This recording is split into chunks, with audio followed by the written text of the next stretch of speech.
అయోధ్యలోని రామమందిర ప్రతిష్టాపన రోజు తమ ఇంట్లో రాముడు పుట్టాలని చాలా మంది కోరుకున్నారు. ఈ పవిత్రమైన రోజున తమకు బిడ్డ పుడితే సాక్షాత్తు శ్రీరామచంద్రుడు జన్మించినట్టు భావించి గర్భిణీలు పట్టుపట్టి సిజేరియన్ కూడా చేయించుకున్నారు. బాలరాముడి విగ్రహానికి ప్రాణప్రతిష్ఠ కోసం నిర్ణయించిన ముహూర్తానికే డెలివరీ అయినట్టు ప్లాన్ చేసుకున్నారు. ఆ సమయంలో కొందరికి నార్మల్ డెలివరీలు కూడా అయ్యాయి. సోమవారం పుట్టిన శిశువులకు రాముడు సీత పేర్లు పెట్టి మురిసిపోతున్నారు ఆ తల్లిదండ్రులు.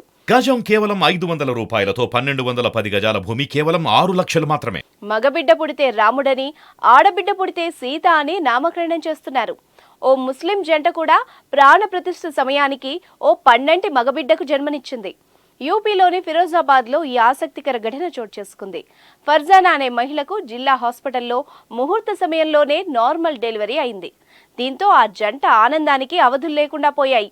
అయోధ్యలో బాలరాముడు కొలువు తీరిన క్షణాన తమకు బిడ్డ పుట్టడంతో రాముడి పేరును పెట్టారు. మతాలకు అతీతంగా ఆలోచించి తమ బిడ్డకు రామ్ రహీం అని పేరు పెట్టారు.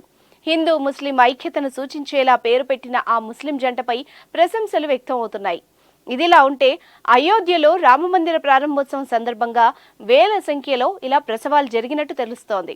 బీహార్ రాజధాని పాట్నాలోని పలు హాస్పిటల్స్ లో సోమవారం 500 మంది శిశువులు జన్మించారు.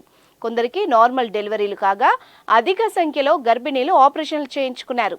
మరోవైపు మధ్యప్రదేశ్లోని 3 జిల్లాల్లో ఉన్న వివిధ హాస్పిటల్లో సోమవారం కనీసం 47 మంది పిల్లలు పుట్టారు. ఉత్తరప్రదేశ్లోని కాన్పూర్ గణేష్ శంకర్ హాస్పిటల్లో సోమవారం ఒక్కరోజే 25 మందికి కాన్పులు జరిగినట్టు డాక్టర్స్ తెలిపారు. మధ్యప్రదేశ్ ఇండోర్లోని కేవలం 2 హాస్పిటల్స్ లోనే 15 మంది బిడ్డలకు జన్మనిచ్చారు. అందులో 11 మందివి నార్మల్ కాగా 4 సిజేరియన్ డెలివరీలని హాస్పిటల్ వర్గాలు వెల్లడించాయి. కర్ణాటకలోని విజయపురలో జేఎస్ఎస్ సూపర్ స్పెషాలిటీ హాస్పిటల్లో సోమవారం 20 మందికి పైగా మహిళలకు కాన్పులు జరిగాయి. ఈ విధంగా దేశవ్యాప్తంగా రామ్లల్లా ప్రాణ ప్రతిష్ఠ ముహూర్తానికే శిశువులకి జన్మనివ్వడం కూడా విశేషం.